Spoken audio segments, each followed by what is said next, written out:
Salam alaikum. Ici, on va viser comment le nouveau système pédagogique que le ministère Boun Moukhtar nous a précisé ici. Le ministre de l'Enseignement supérieur, de la recherche scientifique et de la formation des cadres a annoncé ou bien déclaré que le nouveau système pédagogique il va être autorisé dans toutes les facultés de Maroc. Premièrement, on va commencer avec de différentes filières, soit en économie ou bien en droit français. La première filière dont on va parler, c'est la filière licence des études fondamentales, sciences économiques et gestion. Ben, on a trois parcours. Premièrement, l'économie, la gestion, ou bien les deux à la même fois. Alors, les objectifs généraux. Le diplôme de la licence en économie et gestion, euh, on peut dire, a pour but de fournir aux étudiants les fondements théoriques et méthodologiques en économie et gestion, en leur permettant de comprendre et d'analyser le fonctionnement d'une économie en développement.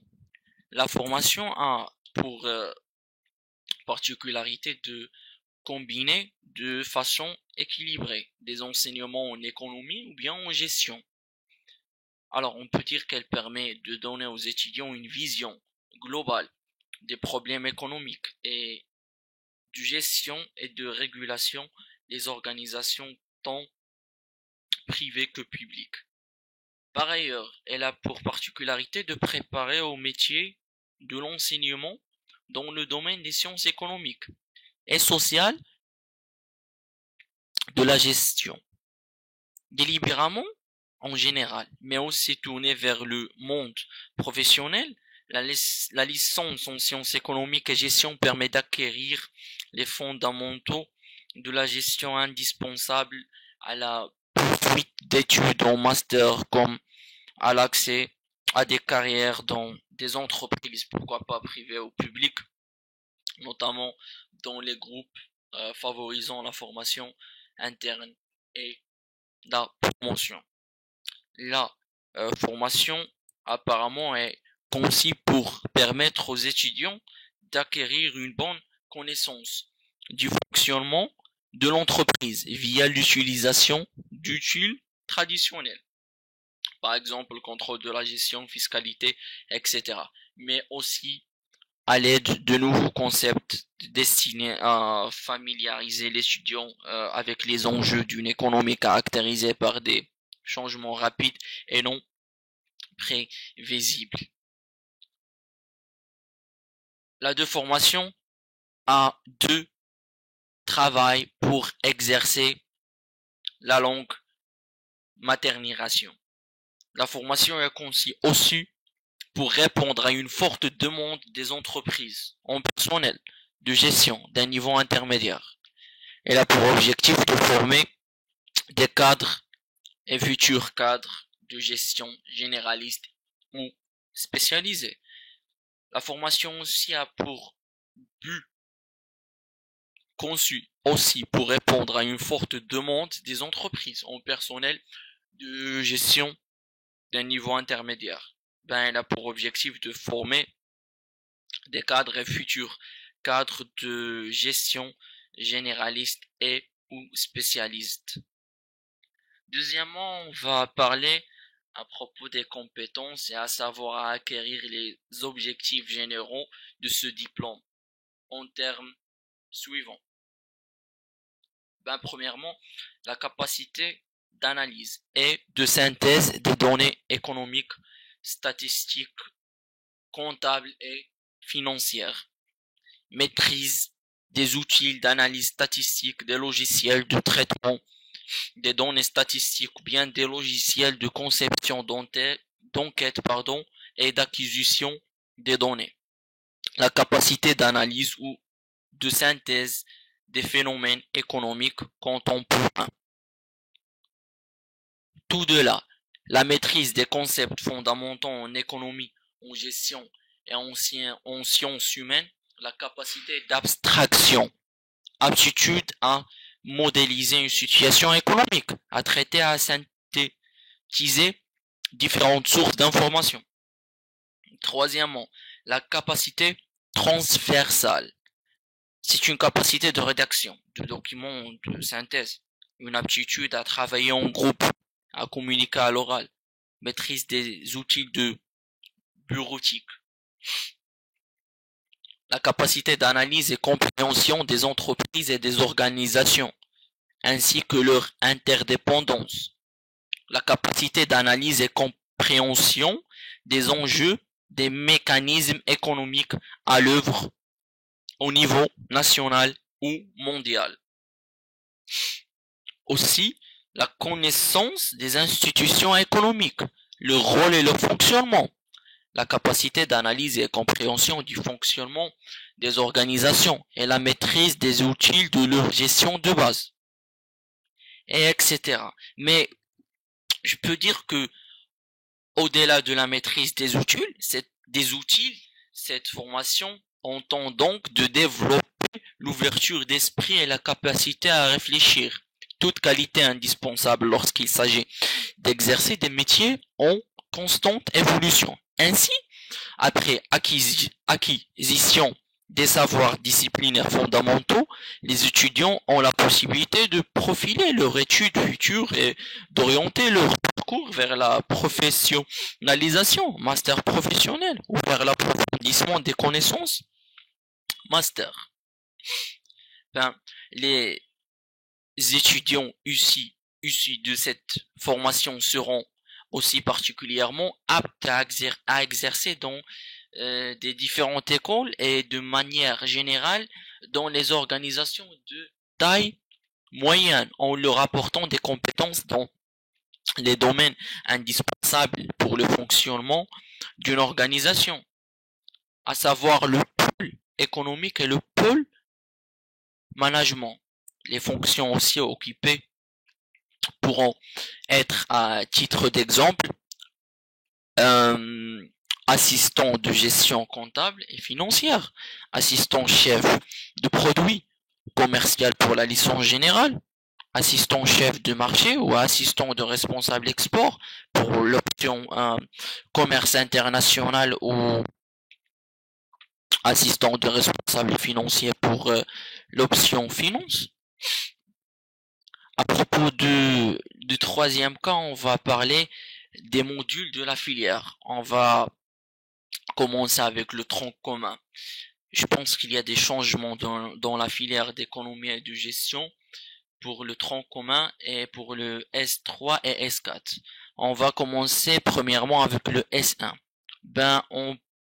Disons qu'il n'y a pas dans l'ancien système, on savait qu'on a 4 modules. Chaque module contient 2 éléments. Mais le système pédagogique que le ministère a annoncé qu'il y aura 6 modules. Dans chaque module, il y a juste un élément. Premièrement, on va commencer par le S1. Dans le module premier, il y a la macroéconomie. Le module 2, microéconomie. Module 3, comptabilité générale. Le module 4, statistiques descriptives. Module 5, analyse mathématique. Module 6, introduction à l'étude de droit. Et il y en a un module 7, c'est langue et terminologie. Dans l'ancien, on avait langue et communication. Dans l'appel LC. Pour le S2, la macroéconomie, le microéconomie, la comptabilité générale. Pour le module 4, la probabilité et échantillonnage. Module 5, la mathématique financière. Le module 6, la démographie. Maintenant pour le S3. Pour le premier module, problèmes économiques et sociaux. Le module 2, économie monétaire et financière. Le module 3, comptabilité analytique. Module 4, diagnostic et analyse financière. Pour le module 6, le management. Pour le module 6, droit commercial et des sociétés. Le S4, politique économique. Module 2, économie monétaire et financière. Module 3, comptabilité des sociétés, marketing de base. Pour le module 4, la théorie des organisations. Pour le module 5, management. Le module 6, droit social. Maintenant pour le parcours, soit filière, économie et gestion. On va commencer avec le parcours économie, dont les étudiants, quand ils vont pratiquer en troisième année, ben, ils ont le choix de choisir l'économie ou bien gestion. Pour l'économie S5, le premier module, histoire de la pensée économique. 2, relations économiques internationales. Le module 3, économétrie. Module 4, comptabilité nationale.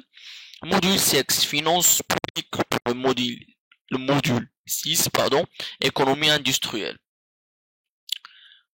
S6, le module 1, théorie économique contemporaine, croissance et emploi.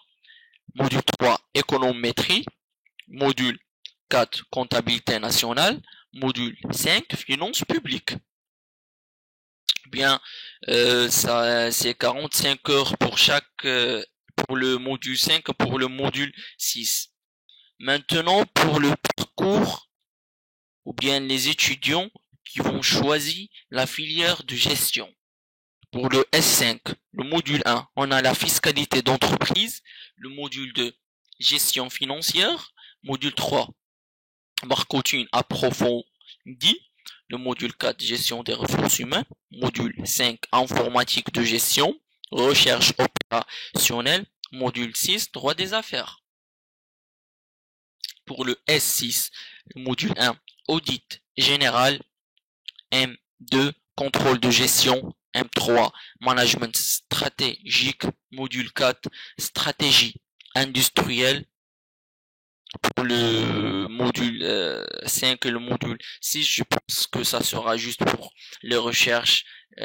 Chaque quantité va avoir 45 heures pour le PFE de chaque module.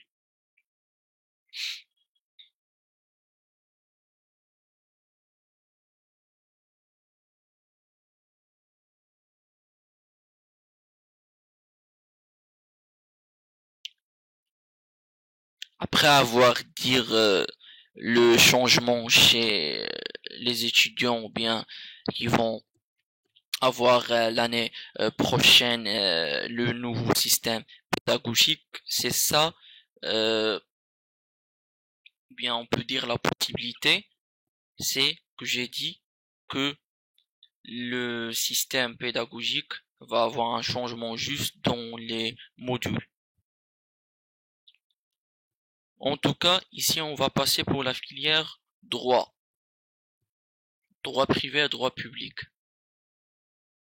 L'objectif de la formation de droit, on peut dire que le diplôme de la licence en droit vise à fournir aux étudiants les fondements théoriques et méthodologiques en droit, leur permettant d'assimiler les textes législatifs et les phénomènes sociaux, ainsi que les fondements de l'analyse juridique et politique.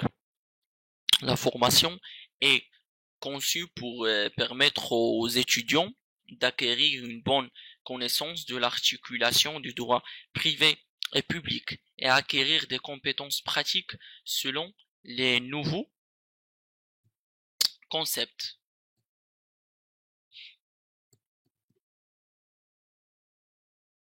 Ce diplôme a pour particularité d'assurer de façon équilibrée une formation de base des enseignements en droit privé et public.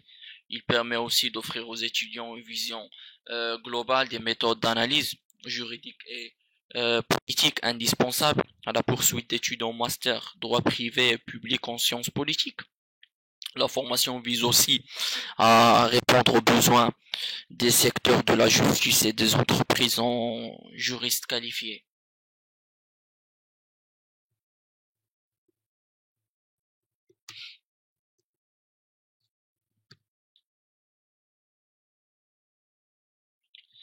Deuxièmement, on va parler à propos des compétences et savoirs, comment acquérir les objectifs généraux en termes de compétences, qui sont les suivants. Compétences transversales. La capacité de communication, soit écrite et orale, esprit critique, d'analyser aussi les maîtrises des outils informatiques, savoir maîtriser des méthodes de recherche, aptitude à travailler en groupe, la capacité d'examiner des textes législatifs, la capacité d'analyse et de synthèse des phénomènes sociaux et économiques, savoir maîtriser des concepts fondamentaux en droit public et privé et sciences politiques, capacité d'abstraction, aptitude à modéliser une situation juridique.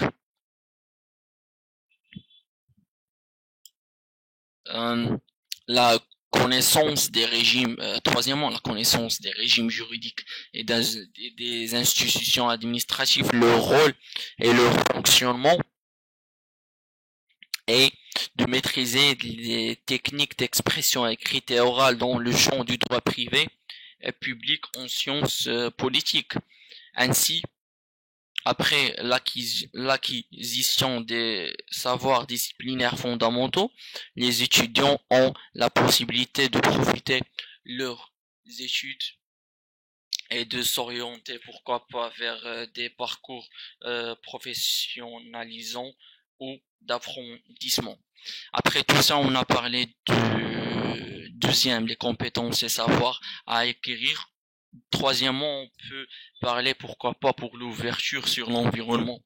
La formation théorique, pourquoi pas, pourrait être consolidée par une formation sur le terrain. Les étudiants seraient amenés à effectuer des stages professionnels, mener des enquêtes de terrain sur des phénomènes sociaux, faisant appel à leurs connaissances dans le domaine juridique, organiser des séminaires et des tables rondes sur diverses questions juridiques, réaliser des simulations de situations juridiques qui seraient à même de leur donner la possibilité de faire des essais en laboratoire et des études de ce cas, etc. En général, le travail sur le terrain a pour objectif de stimuler chez l'étudiant la prise d'initiative, de le motiver à tester les différents outils dont il dispose. Ce travail devrait être doublement encadré par le corps professoral et des professionnels des domaines juridiques, économiques et sociaux dans le cadre de partenariats entre les universitaires et les partenaires idoines.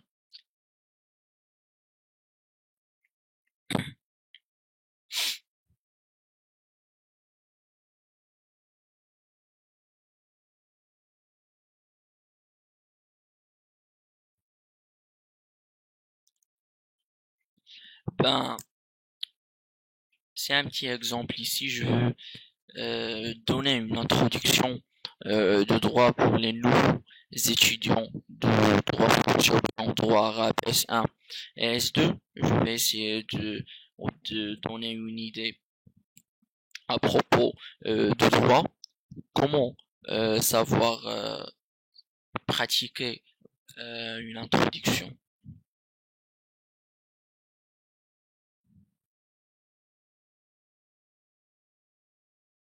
Et après, on va parler du nouveau système pédagogique pour la filière de droit en français.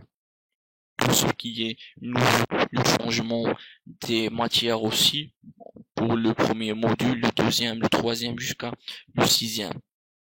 Car comme j'ai déclaré en premier qu'il y a des matières qui sont changées, on a 6 modules, dans chaque module on a éléments. Alors dans l'ancien on avait 4 modules, dans chaque module on avait 2 éléments.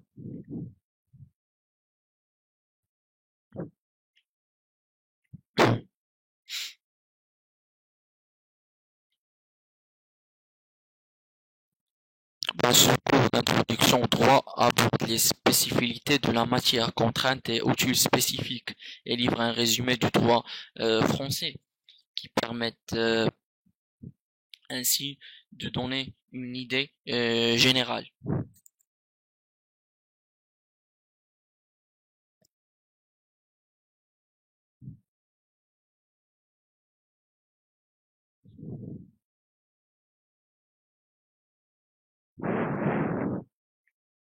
Alors, comme j'ai déclaré, que ce cours d'introduction au droit aborde les spécificités de la matière contrainte utile spécifique. On livre un résumé de droit français permettant ainsi de mieux comprendre pourquoi il s'organise autour de certaines divisions fondamentales, droit privé ou droit public.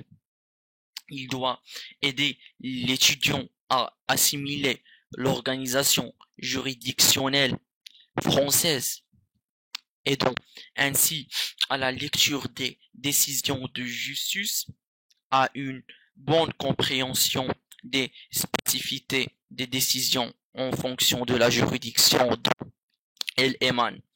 Pour juste modifier une chose, c'est aussi le cas pour le droit arabe. Le cours dresse également descriptif des diverses sources du droit et permet ainsi d'assimiler la hiérarchie des normes et d'en maîtriser les mécanismes de contrôle. Enfin, je peux dire que ce cours traite des droits subjectifs et des modes de preuve admissibles pour démontrer l'existence et le contenu des actes et des faits juridiques. D'ailleurs, cet enseignement insiste sur l'action en justice et l'abus du droit dans le cadre de la mise en œuvre des droits subjectifs. Il y avait un auteur, je pense, qui s'appelle Eleonore Cadou. Il a donné je pense, il a écrit un article, ou bien c'est un maître de conférence de droit privé à l'université de la Réunion à Marseille, je pense.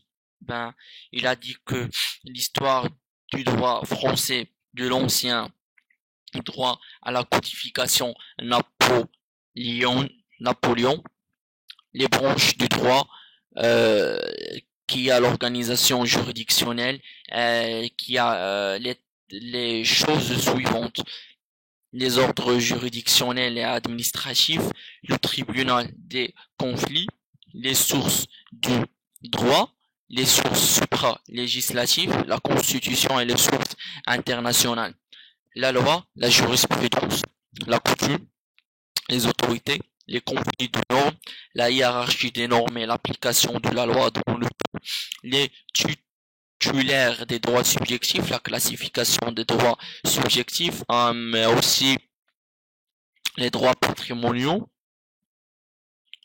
qui constituent les droits réels, les droits personnels et les droits intellectuels, les droits extra-patrimoniaux qui constituent les droits de la personnalité, le droit à l'intégrité physique et le droit à l'intégrité morale, l'acte juridique, le fait juridique, la preuve des droits subjectifs qui constituent aussi les principes applicables à l'objet et à la charge de la preuve, les modes de preuve des droits subjectifs, l'exercice des droits subjectifs qui constitue aussi l'action en justice et l'abus de droit.